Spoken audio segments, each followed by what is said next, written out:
can see, I've got an article here. I am back. This is fresh off the presses. Look at the date on it. February the 9th. It was just last Thursday that this came out. And I want to talk about it real quick. Um, I'm kind of half indisposed, so forgive me if I just use the microphone on my computer. It seems to be okay. But I want to go through this because this is important. It's got a lot of information in it, and I want you to see it. Okay? So, we're not going to talk about everything, but we're going to talk about a good chunk of what it talks about.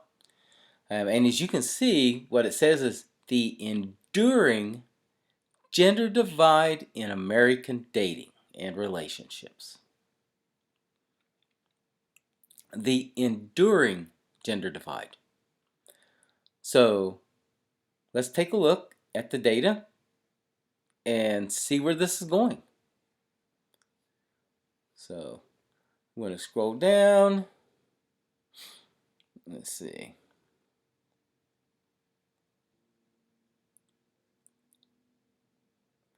Here you go. Let's look at this little paragraph right here, the top one. Nowhere is the decline of marriage more evident than in the lives of young adults.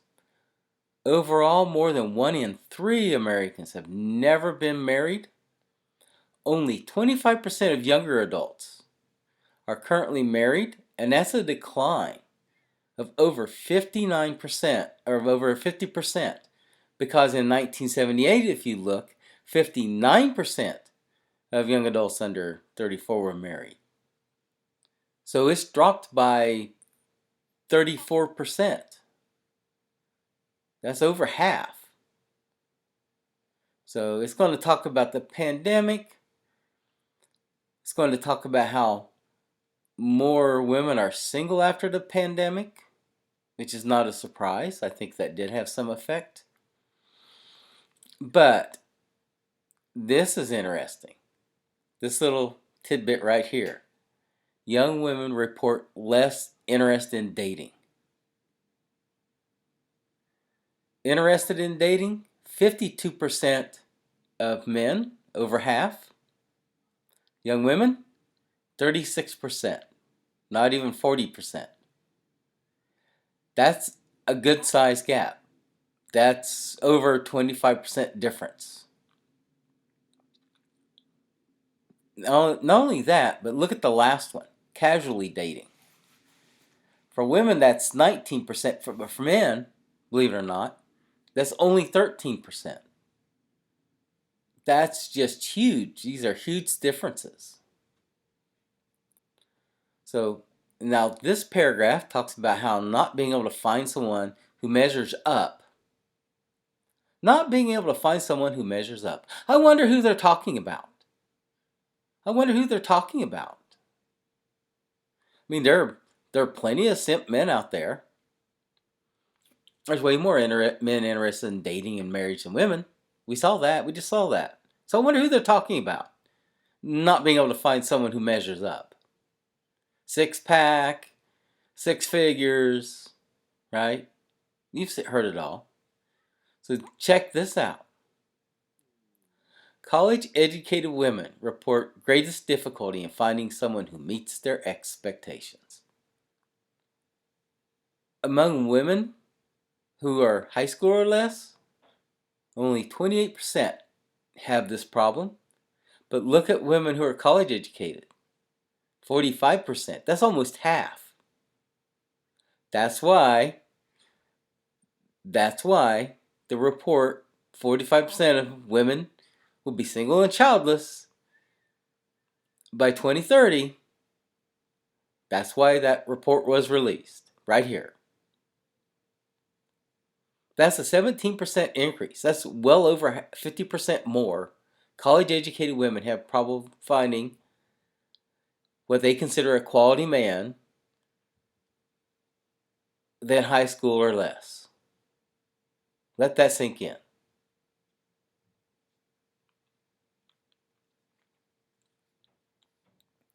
Now, we're not going to read through all these, but I do want to look at the last one. Because if you look at these quotes and you look at the last one, you'll see She's telling on herself.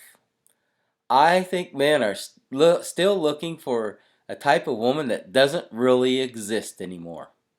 They're looking for that 1950s housewife type woman. And that's just not the type of girls that I think are out there today. A lot of girls want to go to college. They want to have a career. They want to make a name for themselves in the world. And then they want to settle. They want to make a name for themselves in the world. It's not just about the money. Women run off prestige. Prestige is the coin of the realm for women. And then they want to settle for a man, the way they buy a handbag, who adds to that prestige. If you think of what women do in the sense of a competition for prestige, you'll understand. Now, that's a total misuse of hypergamy. Hypergamy is supposed to be what you do in order to ensure that you and your children have the best life possible growing up and are provided for. But in consumer society, that gets turned into symbols of provision. Forgive me, my AC just kicked on. Symbols of provision. And that's different. That makes fancy houses and fancy cars and handbags important rather than the provision for the children. And all this is about is just prestige. The woman who marries the best man in the tribe wins. The woman who gets to live in the nicest shack and eat the nicest food wins in their mind. It's not about life. It's not about actual life. Do you understand? Let's move on. There's more.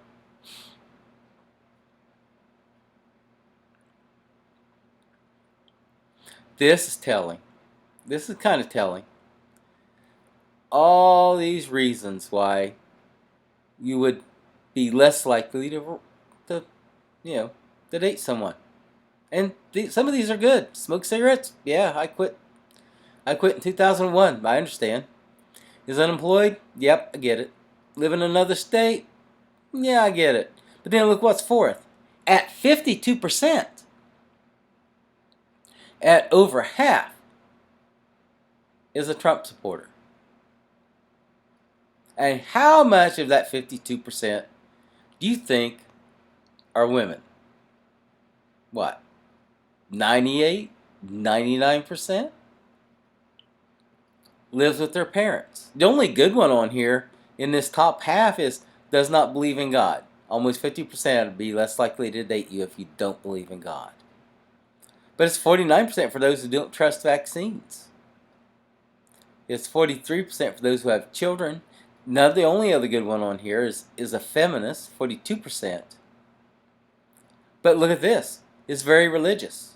If you're religious, 42% are less likely to date you. Does not want children, vegan, is much shorter than you, 34. Is a Republican, 33. And I'll scroll down a little more. Is a Democrat, 25. Is much taller than you, 20. And guess what? That is much shorter than you. How much of that do you think is women? I'm going to show you. I'm going to show you at the end of this. You're going to have your mind blown. How about is much shorter than you? 20%. You know that's all women. They're much taller than you? You know that's all men. Oh, I'm sorry, I said that the other way around. Is much shorter than you? You know that's all women. 34%. A third of women. But only 1 out of 5 men. would not date a woman taller. So, and you're going to see that. You're going to see that here in just a minute. But here's the telling part. This is the difference between people without postgraduate education and with. And look at some of the gaps in here. And some of them matter a little less. You know, the top two smoke cigarettes still.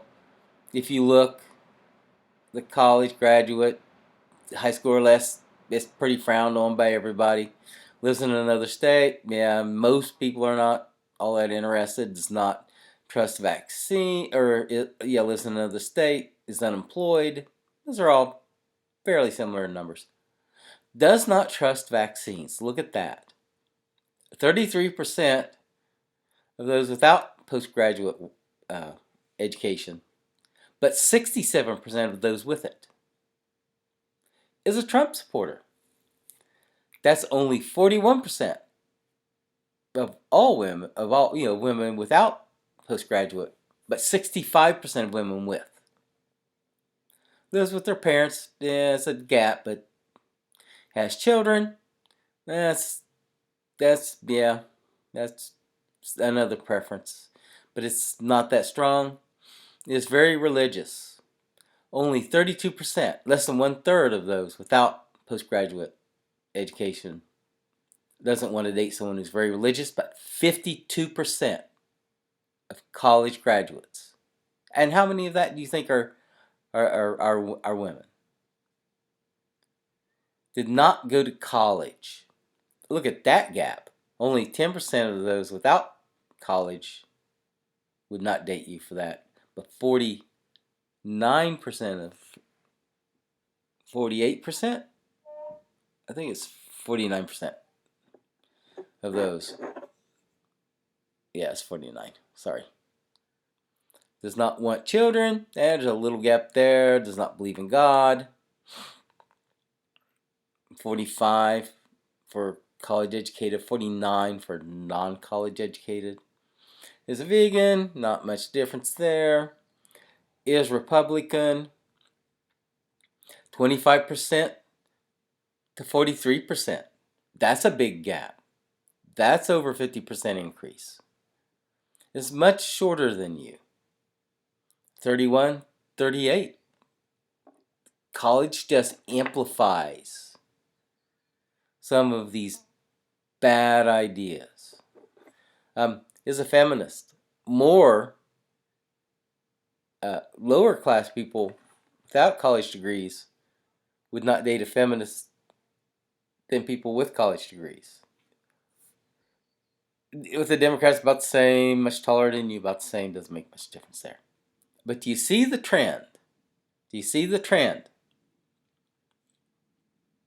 Do you see how hugely different, in a lot of ways, college graduates are from just general everyday people? Do you see it? So let's go on, because there's more. And we're not going to get dosed too directly into religion here, because we just covered that, and we just covered Trump. But there is more here. Vaccines, that's fine. Height. Let's talk about height for a second. So, I've had women come out and tell me, no, height doesn't really matter all that much. It's confidence. It's this. It's that. I have people online try to tell me that. But I've got some red meat right here for you black pillars. For you black pillars, you're going to dig this. Let me show you what this survey found out when it comes to height. Watch this.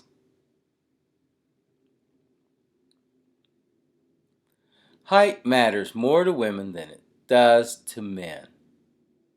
11% of men would not date a woman who's much shorter than them. And 32% say they wouldn't date someone who's much taller. But look at women. 56% said they would not date someone who's a much shorter than them, very much shorter than them. 56%. And only 8% say they wouldn't date someone who's much taller. 56%. That's pushing 60. Do you see that? Do you see that? So, listen, anytime a woman tells you your height doesn't matter, that's a cap, man. That's just a flat out lie. These women in this survey, being anonymous, yeah, they tell the truth. And guess what?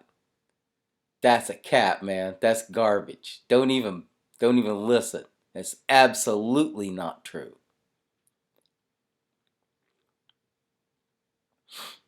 So, abortion. This is killer. Now, I talked about this, about the election and what happened. Abortion is a key dating decision maker for liberal women. Look at that. 59% of liberal women would not date someone who disagrees with them about abortion. 27% of moderates and 41% of conservative women are the same. While for liberal men, 33%. 15% of moderates and 31% of conservatives.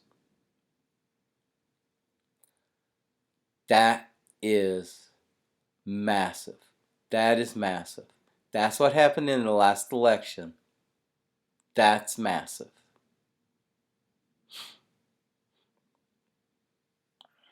I'm not going to get into dating online. College grads have more positive experience with online dating. That doesn't make it good. But I do want to look at this top quote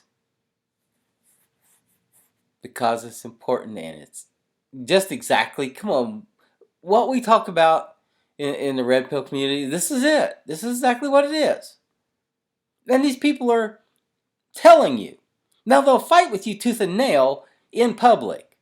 But when you give them a survey and you ask them to write down what their thoughts are, they tell you the exact same thing we tell you. People think that they just have a million options.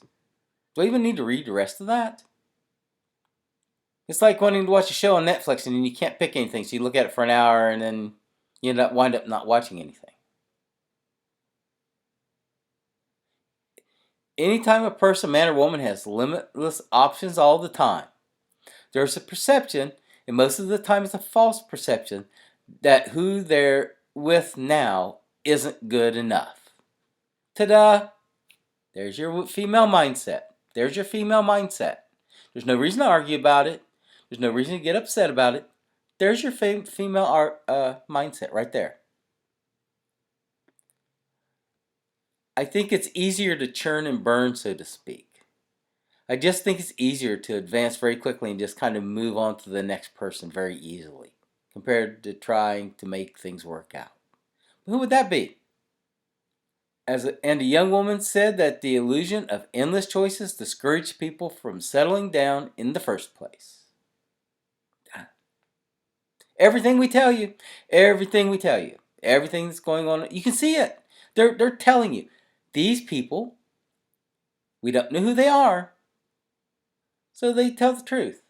They'll fight you tooth and nail on public forums, in chats, when you're talking to them in person, in public places. They'll fight you tooth and nail. And then turn around when there's a survey and say the exact damn same thing we're saying. So I thought you would like to see this. I don't think there's a whole lot else in here. There's the whole, about sexting. Millennials way more than everybody else. So, partner infidelity. I don't really care about that.